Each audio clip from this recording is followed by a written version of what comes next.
जय श्री कृष्ण। हरे कृष्ण कृष्ण कृष्ण हरे हरे, हरे राम राम राम हरे हरे। आज जो मैं आपको एक किस्सा सुनाने जा रही हूँ वो है एक भक्त का अपने आराध्य अपने भगवान पर विश्वास का। कहते हैं ना दोस्तों, अगर आपका विश्वास मजबूत है, उस ईश्वर पे विश्वास है, तो आपकी मंजिल एक ना एक दिन आपको मिल ही जाएगी।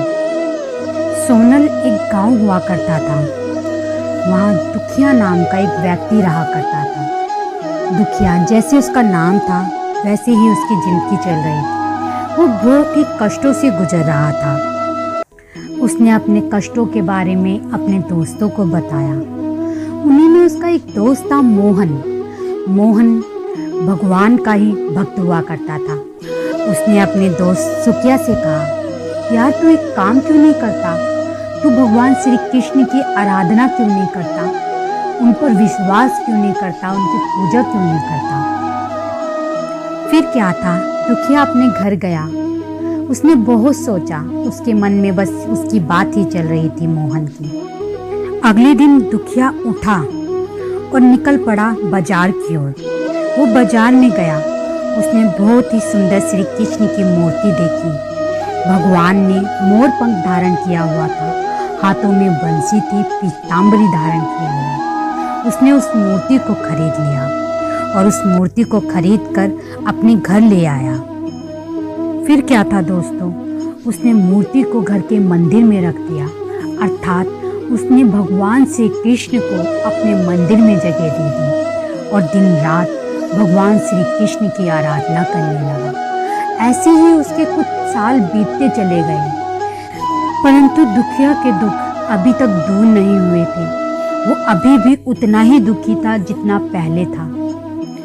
एक रात दोस्तों से मिला दुखिया।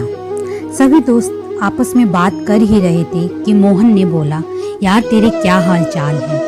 दुखिया ने बोला, क्या बताऊं यार, जैसे पहले था आज भी वैसे ही हूँ। उसी में एक दोस्त था काली शील। उसने बोला, यार तू मोहन की बातों को छोड़ और मेरी बात सुन। तू माता काली की आराधना कर, वो तेरे सभी ही दुख हर लेंगे। वो काली का बहुत बड़ा भक्त था, इसलिए उन्हें माता काली की आराधना करने के लिए दुखिया को कहा। फिर क्या था दोस्तों, दुखिया अपने घर को गया और पूरी रात उसके मन में अपने दोस्त काली सिंह की बातें चलती रही। वो सुबह उठा और बाजार की ओर चला गया। बाजार में उसने एक सुंदर माता काली की मूर्ति ली और उसे लेकर अपने घर आ गया। घर के मंदिर में गया और उसने श्री कृष्ण की मूर्ति को उठाया, अर्थात भगवान को अपने हाथों में लिया और मंदिर के ऊपर वाली जगह जहाँ पे टांड था उसके घर का, उसने वहाँ पर उस मूर्ति को रख दिया और मंदिर में माता काली की मूर्ति को जगह दे दी। फिर क्या था, उसके मन में ये ख्याल आया कि जो मैं माता काली जी के लिए धूप दीप अगरबत्ती लगाऊंगा, उसकी सुगंध भगवान श्री कृष्ण को भी जाएगी। श्री कृष्ण भगवान भी इसको ग्रहण कर लेंगे। यह सोचते सोचते उसके मन में ख्याल आया, क्यों ना मैं भगवान श्री कृष्ण की मूर्ति पर कपड़ा बांध देता हूँ, जिससे उनको सुगंध ही ना जा पाए। जैसे ही वो उठा और उसने कपड़ा लेके भगवान श्री कृष्ण के मुंह पे बांधने के लिए हाथों को आगे बढ़ाया, वैसे ही श्री कृष्ण भगवान जी ने उसके हाथों को रोक लिया, पकड़ लिया।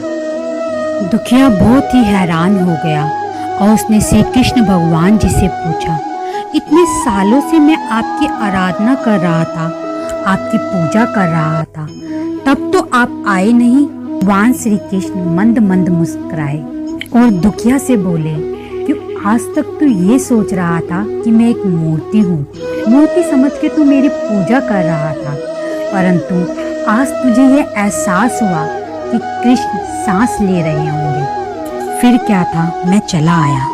दोस्तों, मैं इस किस्से से सिर्फ आप सबको ये बताना चाहती हूँ, ईश्वर पे अगर आपका विश्वास मजबूत है तो आपका विश्वास कभी डगमगाएगा नहीं। जैसा दुखिया के साथ हुआ, दुखिया अपने घर में भगवान को लाया तो जरूर, पर उसने कभी भी उनको भगवान ना समझा, उसने उसे एक मात्र मूर्ति समझा। दोस्तों, मैं आप सबसे बस यही कहना चाहूँगी, आपके घर के मंदिरों में जो भगवान की मूर्तियाँ हैं ना, उन्हें सिर्फ मूर्ति ना समझें, वो ईश्वर हैं, साक्षात ईश्वर आपके घर में हैं। उन्हें यह समझ के पूजिए और उन पे विश्वास रखिए। उनसे कभी अपने विश्वास को डगमगाइएगा नहीं। ईश्वर सत्य है, ईश्वर है, तभी ये दुनिया कायम है। जय श्री राधे।